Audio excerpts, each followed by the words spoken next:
বিপদে পড়লে বোঝা যায় আল্লাহ কারে কয়। আমি একবার বিপদে পড়ছি, বরিশাল গিয়েছিলাম, বাসে ফিরে আসতেছি লঞ্চে, ওই লঞ্চে তুফান হয়েছে। তখন বুঝলাম কি ভয়ঙ্কর অবস্থা।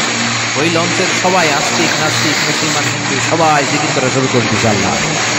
বাংলা করবেন না? লঞ্চ যখন কেঁপে ওঠে সবাই বলে বাঁচাও। আমি পেলাম কে বাঁচাইবো? ওকে হুজুর আমনে বাঁচান। আমি বললাম তাহলে আমারে বাঁচাইবো কেডা? আল্লাহ। আল্লাহ ছাড়া বাঁচতে পারে কেউ?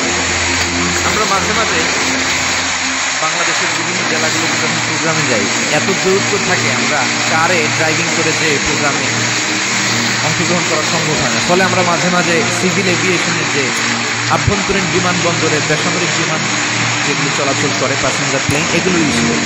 ঢাকা থেকে এগুলো চলে, সৈয়দপুরে যায় কিছু, রাজশাহীতে, সিলেটে, চিটাগাংয়ে যায়, যশোর এয়ারপোর্টে যায় এবং কক্সবাজারে যায়। তো আমরা তো এগুলোতে যখন চড়ি মাঝে মাঝে কিছু এয়ার হোস্টেজ আছে, এরা খুবই সুন্দর বিউটিফুল লেডি, এদেরকে সাজিয়ে ওইভাবে আনা হয়। এদের আবার কয়েকটা বাচ্চা কাচ্চা হয়ে গেলে এদেরকে চাকরিতে রিক্রুট করে, কারণ এদের সৌন্দর্যটা ইউপুজি। এই সুন্দর ড্রেস নিয়ে এরা আমাদেরকে খাবার সার্ভ করে। আর বিমানটা যখন আকাশের দিকে উঠতে থাকে তখন বলে ভদ্র মহিলা ভদ্র মহোদয়গণ আপনাদের সিট বেল্টটি বেঁধে নিন। এখনই শাহজালাল আন্তর্জাতিক বিমানবন্দর থেকে 14,000 ফুট উপর দিয়ে এটা চিটাগাঙে পৌঁছবে। আল্লাহু আকবার, আল্লাহু আকবার, আল্লাহু আকবার। সুবহানাল্লাযী সাখখারা লানা হাযা ওয়া মা কুন্না লাহু মুকরিনিন ওয়া ইন্না ইলা রাব্বিনা লামুনকালিবুন।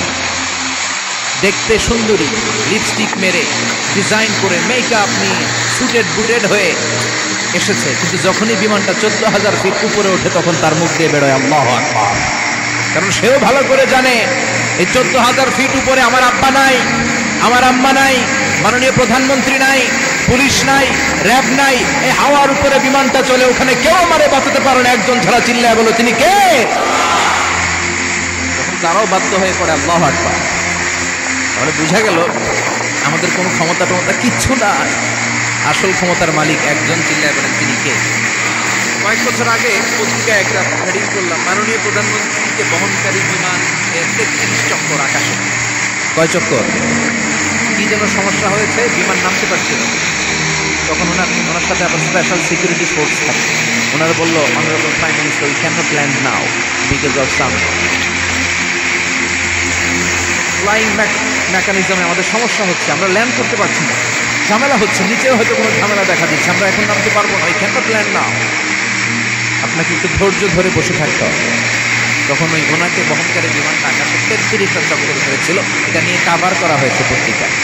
আমি আপনার কি মনে হয় 17 কোটি মানুষের প্রধানমন্ত্রী, দেশের সবচেয়ে ক্ষমতাধর নারী, উনি যখন বিমানে বসা অবস্থায় শুনলেন বিমানে ঝামেলা বা নিচে ঝামেলা, ওনার অন্তরে ভয় ঢুকছে। উনি বসে বসে জিকির করছে কার? তাহলে দেখেন ক্ষমতাও সবসময় কাজে লাগে না। চিৎকার করে বলেন ঠিক কিনা?